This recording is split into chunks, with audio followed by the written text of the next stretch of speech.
The number 8 gravel's in the foreground. That's what we use to set the pool on and also to backfill the pool.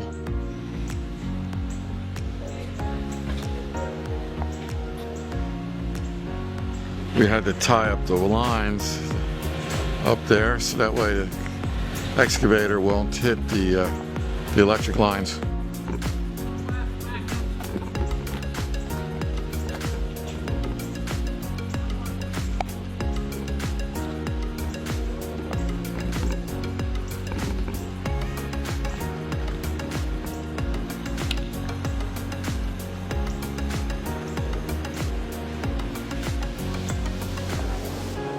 So we're going to reposition this and get it ready to go into the excavated hole.